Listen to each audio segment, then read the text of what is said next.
दुलाराय बर' फरायसा आफाद आरो गुबुन गुबुन आफादनि जि मोनसे जथाय सोमावसारनाय दुधनै गैंरेप इन्सिडेन्ट आरो हिरनमय खाख्लारिखौ बारबारिक भाबै मार्डार खालामनायनि एगेन्स्टआव जि जोङो साननैनि धाराबाहिक जि आन्दोलन लादोंमोन जोङो बे सोमावसारनायखौ जोङो दोनथ'बाय आरो जोङो सोमावसारनायखौ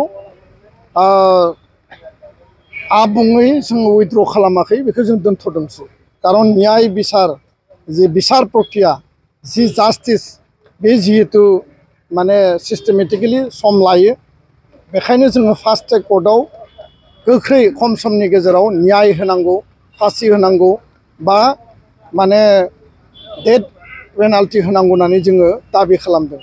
दा दोनथ'नायनि गुबै जाहोना जाबाय दहाय फुंनि समनिफ्रायनो मानगोनां आसामनि गिबि मन्त्रि डक्टर हिमन्त बिश्व शर्मानि डाइरेक्शन निर्देश बायदियै आसामनि मन्त्रि पीयूष हाजरिका आसामनि मन्त्रि जयन्त मल्ल बरुवा बिथांमोना जोंजों टेलिफनिक कनभारसेसन 3 टाइम्स खोलोबथाम लेभेलनि डिसकासन जों बिथांमोना रायलायहरदों आरो बे बेलायाव बिटिआरनि मानगोनां चिफ प्रमद बर' बिथाङाबो गासै बे आन्दोलन न्याय बेबस्था सरकारनि एक्शननि सायाव बिथाङाबो एक्टिभलि खामानि मावगासिनो दङ सावरायबाय थादों आरो आसामनि मन्त्रि उरखाव ब्रह्म बिथाङाबो दाख्लै बिथाङा माने बिनि सायाव खोथा बुंदों आरो नैबे सरकारनि इनिशिएटिभ एक्शननि सायाव बिथाङाबो गिबि मन्त्रिखौ प्रेसार होदों।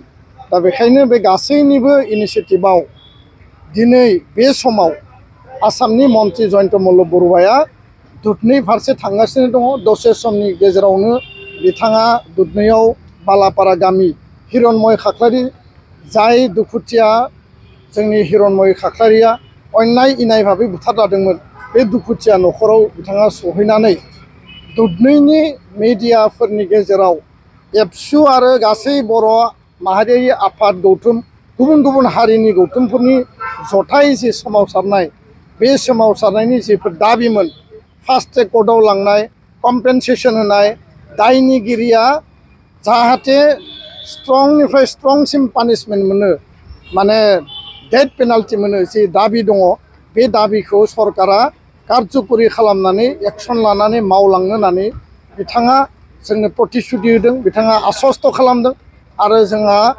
बिथांनि बेबायदि खेबनै खेबथाम बारे बारे जोंजों कनभारसेसन बा सावरायनायनि उनाव जोङो सरकारनिसिम फोथायनाय लाखिदों बिथांमोननि इनिशिएटिभखौ जोङो बिसास खालामदों वेलकाम खालामदों। सोमावसारनायनि उनावसो सरकारा दिनै सिरि मोनदों। सोमावसारनायगौ मानि बिथांमोना दुधनै इन्सिडेन्टखौ गुरुत्वखौनो लायाखैमोन। माजबाद काण्ड ढेकियाजुलि काण्ड गुबुन गुबुन काण्डनि सायाव बिथांमोना बेस्थ सुनिल गगৈ काण्ड किन्तु दुधनै काण्डखौ बिथांमोना सिरियास लायाखैमोन। दिनै बिथांमोना सिरियासलि लानानै बिनि थाखाय फिजिकेलि दुधनैयाव थांनानै आफादफोरजों गौथुमफोरजों रायलायनाय आरो हिरनमय खाख्लारिनि न'खराव थांनानै जोंनि दाबिखौ गनायना लानायनि गेजेरजों मावफुंनायनि थाखाय बिथाङा प्रतिश्रुति होदों।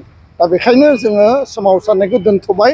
सोमावसारनाया उननि समाव जिकुनु पर्यायाव जाफिननो हायो जुदि जोङो राइट टाइमाव जास्टिस मोनाब्ला आरो दायनिगिरिफोरा जुदि बोरैबा आयेननि माने बेबस्था लानानै जुदि बिथांमोना गनायनि लामा लायोबा बिनि बिरुद्धै जोङो सोमावसारगोन।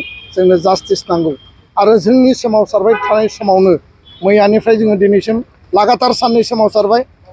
मैया हराव माने दिनै थांनाय मोनायाव हिरनमय खाख्लारिखौ बुथारग्रा आरोबाव सासे दायनिगिरि सानै दायनिगिरिया खारखोमानानै दङमोन। सासे दायनिगिरिखौ मैया एरेस्ट खालामदों आरो गुबुन सासे दायनिगिरिखौबो एरेस्ट खालामगोन होननानै पुलिस प्रसासना खोथा होदों। दा बेखायनो जोंनि सोमावसारनाया फिथाइ थायदों बे ओरैनो दैयाव थाङाखै आरो सोमावसारनायनि फिथाइनि गेजेरजों जोङो न्याय मोनगोन होननानै जोंहा फोथायनाय दङ। गोजोन्थों।